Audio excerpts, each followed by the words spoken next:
Hi everyone, कैसे हैं आप लोग। अब हम स्टार्ट करते हैं अपने नए चैप्टर को। नया चैप्टर है हमारा chapter 3, that is pair of linear equation in two variables. ठीक है, पहले हम जो भी पार्ट कर रहे थे वो हमारा ट्रिग्नोमेट्री का पार्ट था। ठीक है, पहले हम जो पार्ट कर रहे थे दैट वाज ट्रिग्नोमेट्री। ट्रिग्नोमेट्री के दो चैप्टर्स हमने बेसिकली कवर कर दिए, एक्सरसाइज 8 और एक्सरसाइज 9। ठीक है, 8 आपका कंसिस्ट करता था ट्रिग्नोमेट्री के बेसिक प्रॉपर्टीज पे, क्या क्या उसकी प्रॉपर्टीज होती है, एंगल फॉर्मूला, एंगल रेशियोज, इन सभी बारे में हमने डिस्कस करे थे। एक्सरसाइज 9 था कि ट्रिग्नोमेट्री के प्रैक्टिकल एप्लीकेशंस क्या होते हैं, उसको भी हमने डिस्कस करा, कैसे कैसे हम हाइट और डिस्टेंस वगैरह फाइंड करते with the help of trigonometry. अब ये वाला जो चैप्टर है, इस चैप्टर ये हमारा प्रॉपरली अलजेब्रा का पार्ट है। ठीक है, इसे हम बोलते हैं बेसिकली अलजेब्रा। ठीक है, तो वैसे आप देखो तो आपके कोर्स करिकुलम में मेनली दो तीन चीजें पढ़ने को है। एक तो आप बोल सकते हो अलजेब्रा। ठीक है, एक बोल सकते हो आप ज्योमेट्री, एक है आपका ट्रिग्नोमेट्री,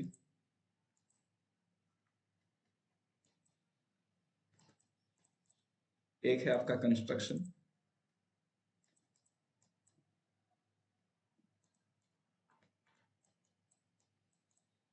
और एक बोल सकते हो मेंसुरेशन।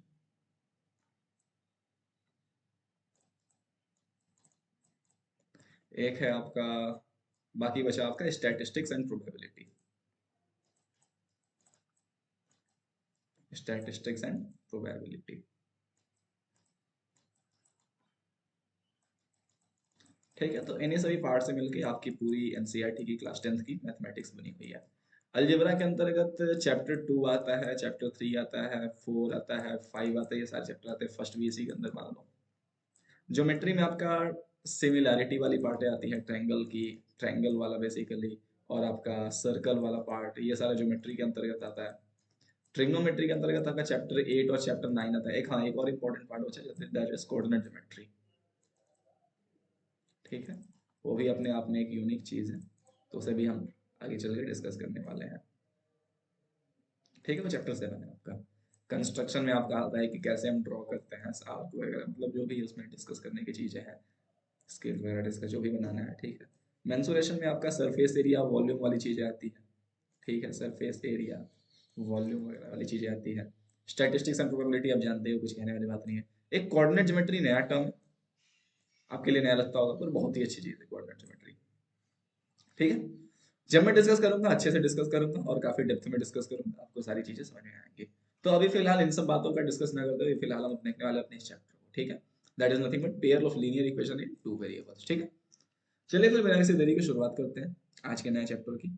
ये है हमारा लेक्चर नंबर 1, ये हमारा लेक्चर नंबर 01 होने वाला है। और जाने से पहले हम एक बात बता दें आपको कि वीडियो को लाइक कर देना यार। ठीक है, और वीडियो को शेयर कर देना। ठीक है, और वही तो चैनल को सब्सक्राइब नहीं करा फिर तो क्या ही बोले। ठीक है, आ जाओ फिर बात करते हैं pair of linear equation in two variables क्या होता है। पहले देखो लीनियर इक्वेशंस क्या होते हैं।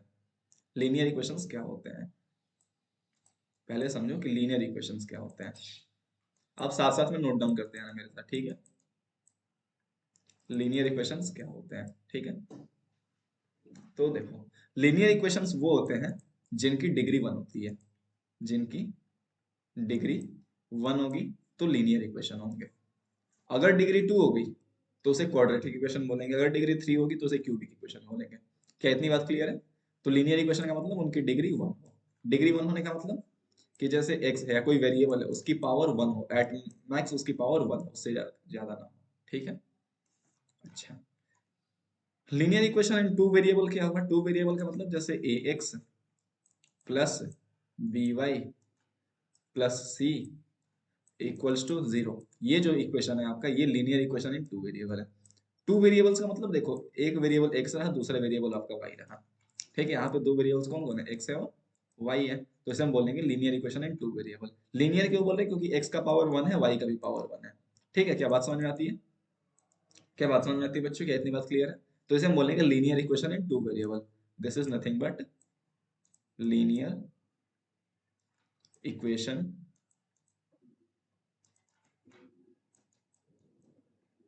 इन टू वेरिएबल।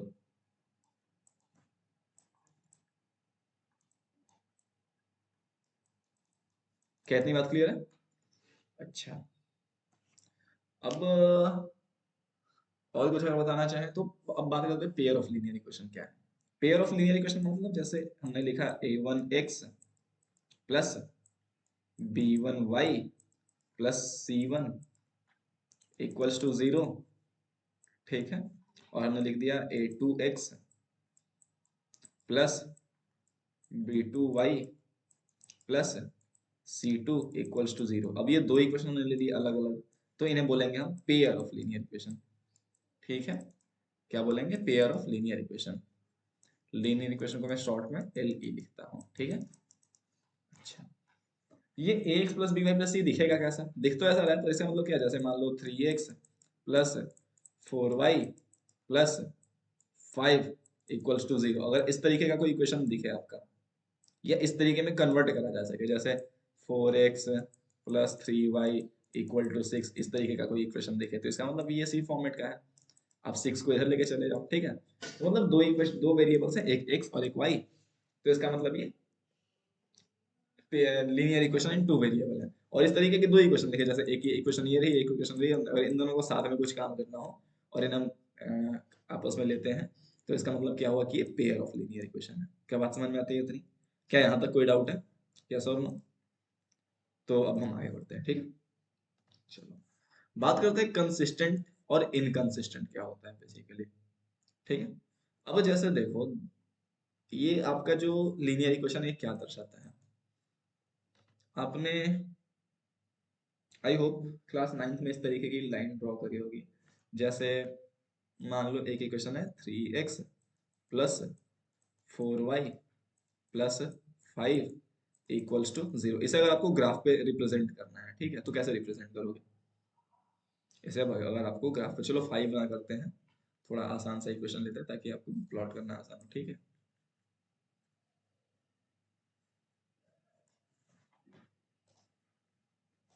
जैसे मान लो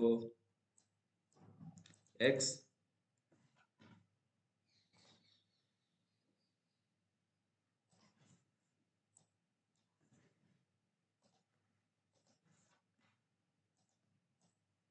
माइनस वाई इक्वल्स टू 5, अगर ऐसा कुछ आपको दे रखा हो, अगर आप इसे ग्राफ पे प्लॉट करना चाहो, ठीक है। ग्राफ मतलब एक्स और वाई कोऑर्डिनेट पे, ये आपकी वाई एक्सेस रही और ये आपकी एक्स एक्सेस रही, ठीक है। ये तो पढ़ा होगा आपने 9th क्लास में यार, आई होप आप पढ़े होगे, ठीक है। तो देखो आप क्या करते हो, एक डब्बा बनाते हो इस तरीके से, ठीक है। यहाँ पर आप x की वैल्यू रखते हो, यहाँ पर आप y की वैल्यू रखते हो। अगर आपने x की वैल्यू 0 रखी तो y की वैल्यू कितनी आती है? देखो x की वैल्यू यहाँ पे 0 रखो तो y की वैल्यू कितनी आ जाएगी? y की वैल्यू -5 आ जाएगी क्या? पुट करके देखो, x की जगह पर आपने 0 रखा, तो 0 माइनस वाई इक्वल टू 5, यानी कि y की वैल्यू -5। क्या बात समझ में आती है इतना जब करा आपने? ठीक है, तो y की वैल्यू कितनी आ रही है? -5।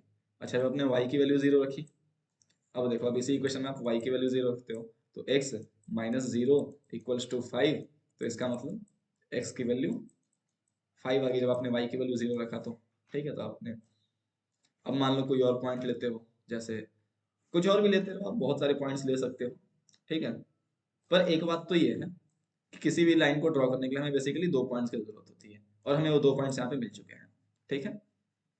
तो हम क्या करते हैं, इस लाइन को ड्रॉ करते हैं दो पॉइंट्स की हेल्प से, ठीक है। ये बात तो आपको पता होगी ना, किसी भी लाइन को ड्रॉ करने के लिए सिर्फ हमें दो पॉइंट्स की जरूरत होती है। तो देखो, एक पॉइंट है कौन कौन सा, 0 कॉमा -5, और दूसरा पॉइंट है 5 कॉमा 0। इन दोनों पॉइंट को हमें देखना है। ये हमारा y एक्सिस है, ये हमारा कितना कौन सा x एक्सिस है।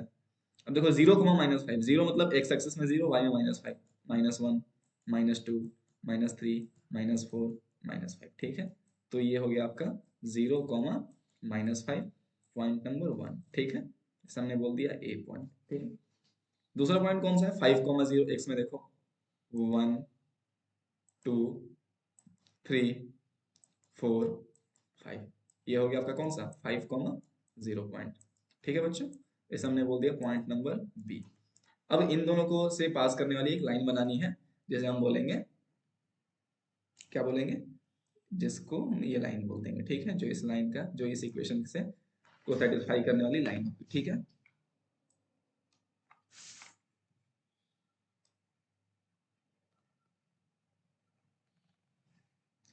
थोड़ी सी टेढ़ी लाइन बनती है, कोई बात नहीं।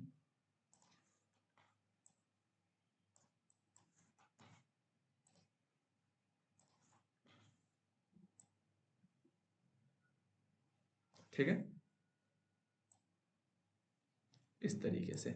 अब ये जो लाइन हमारी बनी, ये जो लाइन हमारी बनी, इसे हम बोलेंगे, इस लाइन का इक्वेशन क्या होगा, x minus Y equals to 5। क्या इतनी बात समझ में आती है? क्या इतनी बात समझ में आती है?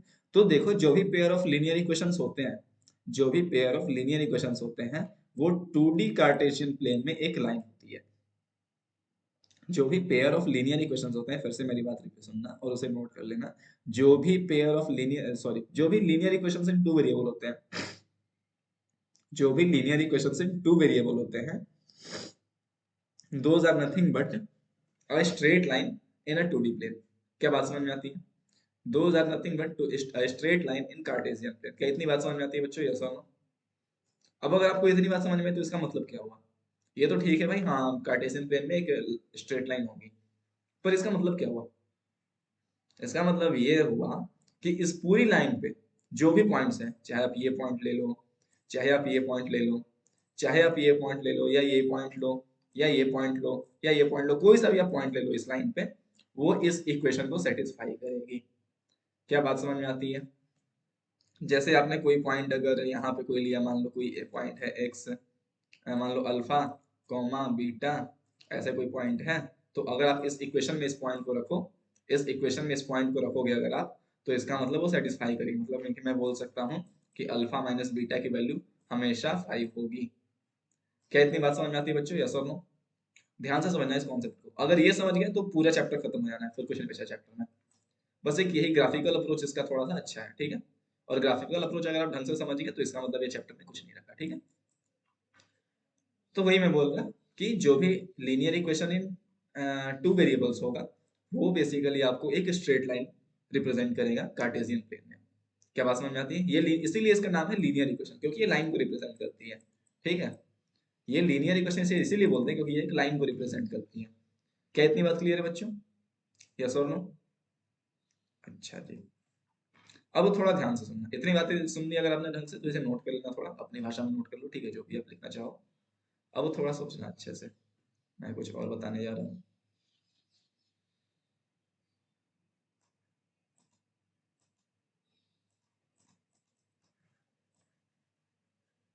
थोड़ा सा रायता साफ कर देते हैं, ठीक है, इसे भी साफ कर लो इधर। अब तो इसका कोई काम रहा नहीं, इसे हमने हटा दिया, ठीक है। अब देखो जरा,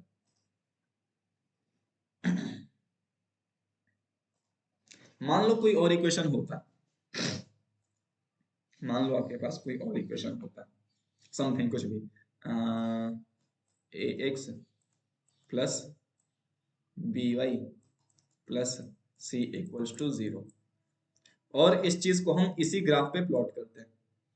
इस लाइन को भी, ये मान लो लाइन 1 है, दिस इज लाइन 1, और this is line 2, straight line ये 2 है, ठीक है, ठीक है, ये आपका लाइन 1 है यहाँ पे L1, ठीक है। अब इसे भी हम इसी ग्राफ पे प्लॉट करें, तो 3 पॉसिबल केसेस हैं। देखो क्या क्या पॉसिबल केसेस हैं, या तो ये इसके पैरेलल हो,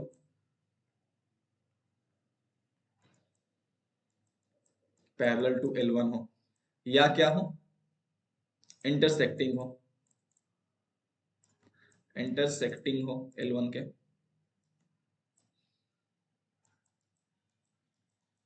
या फिर क्या हो, कोइंसिडेंट हो, कोइंसिडेंट, कोइंसिडेंट, ठीक है, कोइंसिडेंट हो, या कोलिनियर हो, कोलिनियर लिख दो ज्यादा अच्छा होगा, चलो कोइंसिडेंट कुछ भी यार, प्रॉपर टर्म यूज कर लें, ठीक है। तो 3 पॉसिबल केसेस हैं, केस नंबर 1, केस नंबर 2, और ये केस नंबर 3, ठीक है। अच्छा, अगर पैरेलल होगा तो कैसा होगा, बिल्कुल इसके पैरेलल। जैसे देखो पैरेलल का मतलब क्या होगा आपका देखो इस तरीके से मान लो, पैरेलल मतलब रेल की पटरी जैसा, एक लाइन ऐसे, दूसरी लाइन ऐसे। पैरेलल मतलब आप कहीं पे भी चले जाओ, ये वाली डिस्टेंस यहां से यहां तक डिस्टेंस 2 सेंटीमीटर है, तो आप यहाँ भी चेक करोगे तो इनके बीच की डिस्टेंस हमेशा 2 सेंटीमीटर ही रहेगी। यहाँ भी देखोगे तो हमेशा 2 सेंटीमीटर ही रहेगी। ठीक है। रेल की पटरियां कैसे होती है, दो रेल की पटरियां जो आपस में कभी एक दूसरे को इंटरसेक्ट नहीं करती, इसलिए हम उन्हें बोलते हैं पैरेलल लाइंस। इन्हें क्या बोलेंगे हम, बेसिकली पैरेलल। ठीक है। अच्छा, इंटरसेक्टिंग क्या हुआ, जैसे कोई एक लाइन जा रही है, कोई एक लाइन ऐसे आ गई, यहाँ पे कट कर दिया इसने। ठीक है, तो इसे हम क्या बोलेंगे, इंटरसेक्टिंग।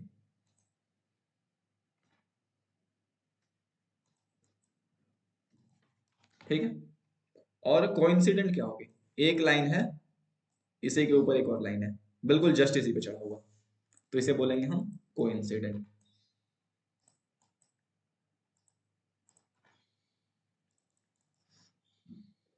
क्या बात समझ में आती है, कितनी बात समझ में आती है, तो आप मुझको बताना। एक लाइन ऐसे है, एक लाइन ऐसे है, क्या बताओ ये पैरेलल है इंटरसेक्टिंग है। सर ऐसे तो समझ में नहीं आ रहा, आप क्या करो, इसे एक्सटेंड करो, ऐसे ऐसे एक्सटेंड करते जाओ इसे भी, और इसे भी एक्सटेंड करो। क्या कहीं पे कट करा इसने, हाँ कट करा ना, तो इसका मतलब क्या है, इंटरसेक्टिंग है। अगर ये पैरेलल होता तो देखो यहाँ पे ये डिस्टेंस जो है, ये अगर मान लो 5 सेंटीमीटर है, तो यहाँ जाने पे डिस्टेंस 5 सेंटीमीटर से कम नहीं होता, ये मान लो 4 सेंटीमीटर हो गया यहाँ पे। इसका मतलब क्या है, ये लाइन इंटरसेक्टिंग है, तभी इनके बीच का डिस्टेंस कम हो रहा है। अगर इनके बीच का डिस्टेंस सेम रहा throughout the whole process, तो हम बोलेंगे उसे कि पैरेलल लाइंस है। क्या इतनी बात समझ में आती है बच्चों, यस और नो। ठीक है भाई, तो इसे क्या बोलेंगे, इंटरसेक्टिंग है। ठीक है, ये है आपका इंटरसेक्टिंग।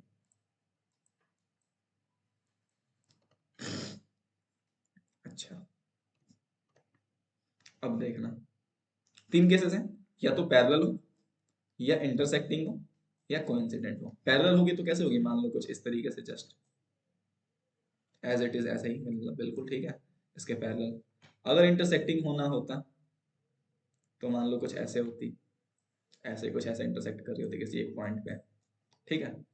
या फिर कोइंसिडेंट होना होता, अगर कोइंसिडेंट होना होता तो कैसी होती, इसी पे जस्ट ऐसे चढ़ी होती, बिल्कुल ऐसे इसी पे। ठीक है।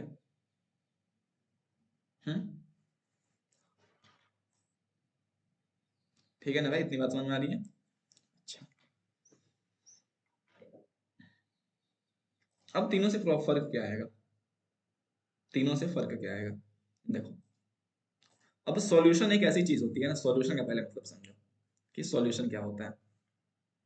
इसे मैं साइड में रफ कर दूं, चलिए इसे रफ कर देते हैं। ठीक है, नोट कर लो आपने। ठीक है, इसे मैं थोड़ा बहुत रफ कर ले, क्योंकि यार मेरे पास ना थोड़ी जगह की प्रॉब्लम है, पता नहीं क्यों मैं पीपीटी बनाता हूँ पर जगह रखना भूल जाता हूँ। ठीक है, उनके बीच में। ठीक है, अब देखना जरा, देखो सॉल्यूशन का मतलब ये हुआ, solution of two linear equations in two variable. इसका मतलब जानते हो क्या हुआ, इसका मतलब ये हुआ कि जहां पर लाइन इंटरसेक्ट कर रही है, दोनों लाइनें, एक लाइन 1 है और एक लाइन 2 है, ये दोनों लाइनें जहां पर इंटरसेक्ट कर रही है, that point gives us solution of the equation. क्या बात समझ में आती है, जहां पर, जहां पर दोनों लाइंस आपस में इंटरसेक्ट कर रही है, इंटरसेक्ट कर रही है,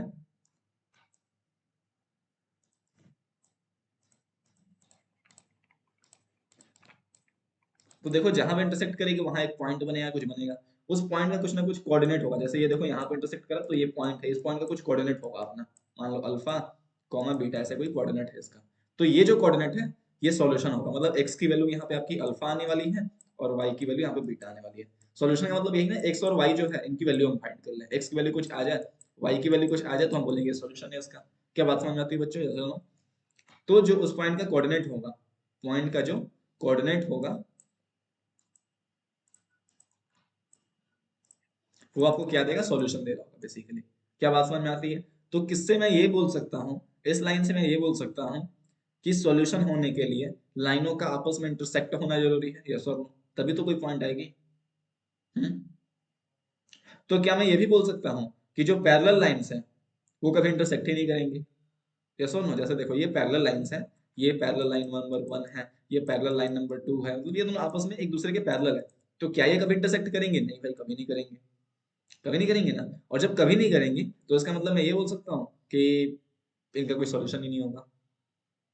हाँ बोल सकते हैं। तो बस वही बात है, जो पैरेलल लाइंस होती हैं इनका कोई सॉल्यूशन ही नहीं होता। क्या बात समझ में आई? इस पूरी कहानी को बताने का मतलब ये था, जो पैरेलल लाइंस होती हैं उनका कोई सॉल्यूशन ही नहीं होता। क्या बात समझ में आई? क्या बात समझ में आई बच्चों, यस और नो? अच्छा, अब थोड़ा सा ऊपर लिखे टर्म्स को देख लेते हैं क्या लिखा हुआ है।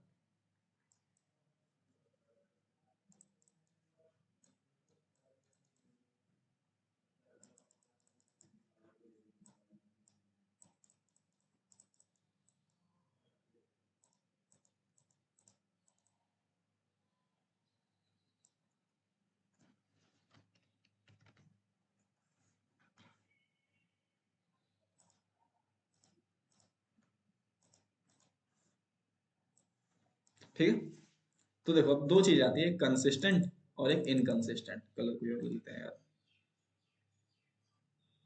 ठीक है, एक है कंसिस्टेंट और एक है इनकंसिस्टेंट।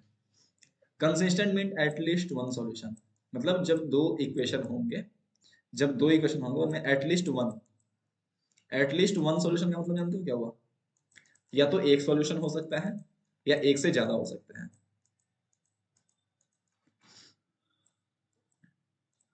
या तो एक सॉल्यूशन हो सकता है या एक से ज्यादा भी हो सकता है, तो हम बोलेंगे उसे एटलीस्ट वन सॉल्यूशन। इनकंसिस्टेंट का मतलब नो सॉल्यूशन।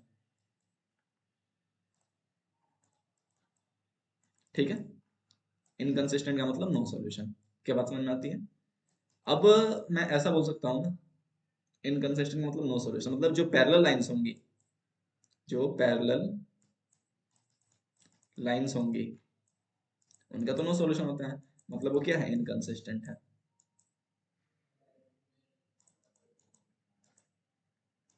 क्या बात समझ में आती है बच्चों, यस और नो? ठीक है ना?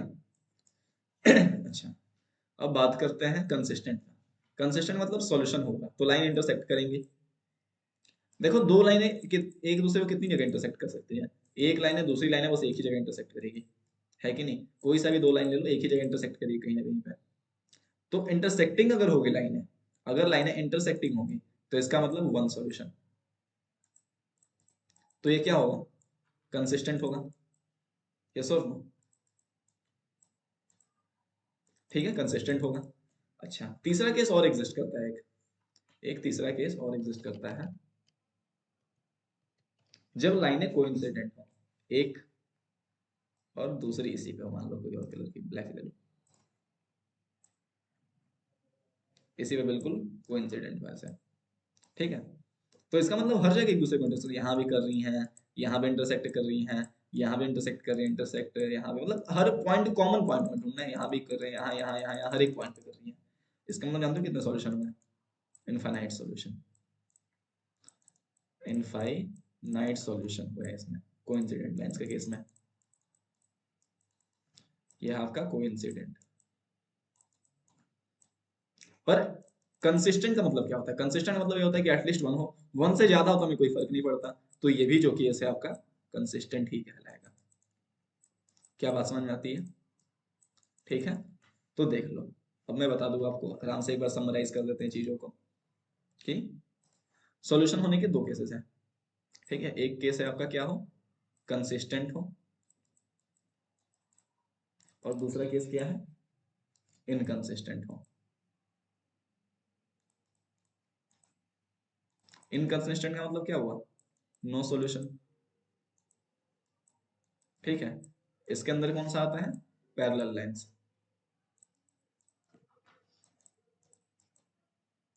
ठीक है, कंसिस्टेंट के अंदर दो पॉसिबल केस है, एक है वन सॉल्यूशन वाला,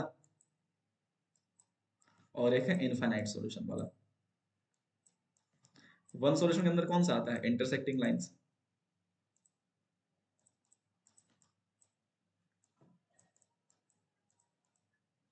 ठीक है। और इनफाइनाइट सॉल्यूशन के अंदर कौन सा आता है? Coincident lines.